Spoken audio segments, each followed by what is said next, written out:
Alright friends, Samsung ফ্যানদের জন্য Samsung launch করলো তাদের special edition Galaxy S23 FE। এই ফোনটি স্যামসাং এর অলমোস্ট ফ্ল্যাগশিপ ফোন, আর দেখতেও কিন্তু S23 এর মতনই লাগে। আর যেমনটা বলেছি, এটি একটি স্পেশাল সিরিজের ফোন, বাট প্রাইসটা আবার বেশ কম। আর এই ভিডিওতে আমি ফোনটির প্রাইস, ক্যামেরা, পারফরমেন্স সম্পর্কে সম্পূর্ণ ডিটেলে জানাতে যাচ্ছি। আশা করব সম্পূর্ণ ভিডিও জুড়ে সাথে থাকবেন। তাহলে আসুন শুরু করি স্যামসাং গ্যালাক্সি S23 FE এর ভিডিওটি।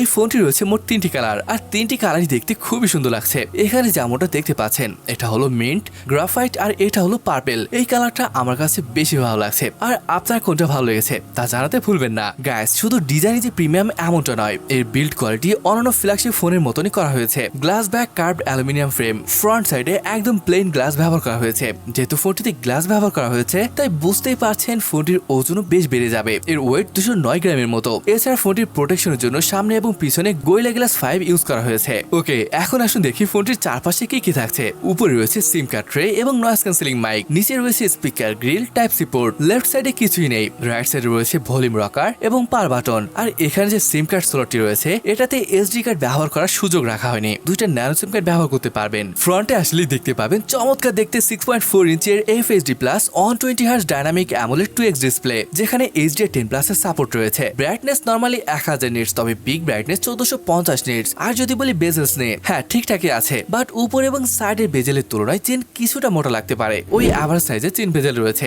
এর ডিটেল, কন্ট্রাস্ট সবকিছুই ফ্ল্যাগশিপ লেভেলের। যেহেতু ডিসপ্লেটি যথেষ্ট ব্রাইট, যার কারণে ইনডোর বলেন আর আউটডোর সব জায়গায় ফোনটি ভালোভাবে ব্যবহার করতে পারবেন। আরেকটা ব্যাপার, ডিসপ্লেটিতে রয়েছে ডাইনামিক রিফ্রেশ রেট, অর্থাৎ 60 হার্জ থেকে 120 হার্জ পর্যন্ত আপনার কাজের উপর নির্ভর করে পরিবর্তন হবে। ওকে বন্ধুরা, আসুন এবারে স্পেসিফিকেশন সম্পর্কে জানি। It comes with Exynos 2200 processor, যেটা 4 nm চিপ। এখানে রয়েছে 8GB LPDDR5 RAM এবং UFS 3.1 এর স্টোরেজ। এখানে দুইটি স্টোরেজ অপশন রয়েছে, 128 এবং 256GB। ফোনটির পারফরমেন্সে যদি বলি, এই ফোনটির আন্তঃ স্কোর 1.17 মিলিয়নের উপর স্কোর আসে। অবশ্যই এটা ফ্ল্যাগশিপ লেভেলের স্কোর। এটাকে আপনি স্ন্যাপড্রাগন 8+ Gen 1 এর স্কোরের সাথে তুলনা করতে পারেন। প্রায় সেম স্কোর আসে। আপনি চাইলে হাই সেটিংসে গেম প্লে করতে পারবেন। আর এবারে ভ্যাপর কুলিং চেম্বার আগের থেকে 3.9 টাইমস বড় করা হয়েছে, যেটা আপনার ফোনকে ঠান্ডা রাখতে হেল্প করবে। সেন্সরে বলে এখানে সব সেন্সর রয়েছে। ইন ডিসপ্লে ফিঙ্গারপ্রিন্ট সেন্সর রয়েছে, যেটা বেশ ভালোভাবে কাজ করে। তাছাড়া ফেস আনলকের অপশন তো এখানে থাকছে। তবে ব্যাটারি নিয়ে যদি কথা বলি, এই ফোনটিতে ব্যবহার করা হয়েছে 4500 mAh একটি ব্যাটারি, সাথে 25 ওয়াটের চার্জিং। এই 25 ওয়াটের চার্জার দিয়ে চার্জ করলে 50% চার্জ হতে সময় নেবে 30 মিনিটের মতো। হ্যাঁ, যদিও ব্যাটারি 4500 এর, বাট 4 nm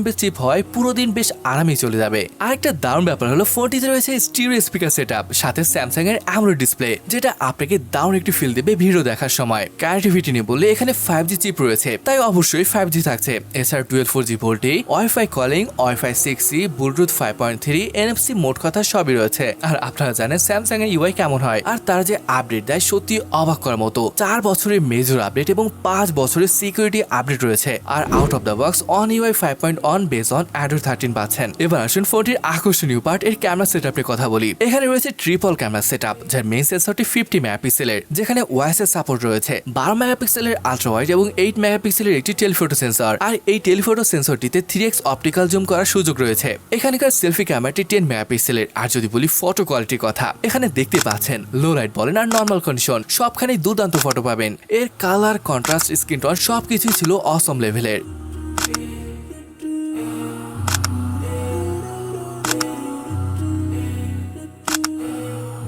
ভিডিওগ্রাফি নিয়ে বললে গাইস, এখানে 8K 24 FPS এ শুট করতে পারবেন। এমনকি ফ্রন্টের ক্যামেরা দিয়ে 4K 60 FPS এ শুট করতে পারবেন। আর এরকম ফোন খুবই কম আছে, যেটা ফ্রন্ট এবং রিয়ার দিয়ে 4K এবং 8K তে ভিডিও রেকর্ড করতে পারছেন। এগুলো সাধারণত ফ্ল্যাগশিপ ফোনগুলোতে দেখা যায়। প্রাইসে যদি বলি, এটা ইন্ডিয়ায় 60,000 রুপি পড়বে, যেটা আমাদের টাকায় 79,000 টাকা আসে। দেখুন ফোনটির যে লুকস, বিল্ড কোয়ালিটি, যে ক্যামেরা রয়েছে, মানে আপনি S23 FE থেকে যা আশা করতে পারছেন তার সবই রয়েছে। ওকে বন্ধুরা, এই ফোনটি আপনার কাছে কেমন লাগলো তা কিন্তু জানাতে ভুলবেন না। আর আজকে ভিডিওটি তাহলে এখানে শেষ করছি। দেখা হবে পরের ভিডিওতে।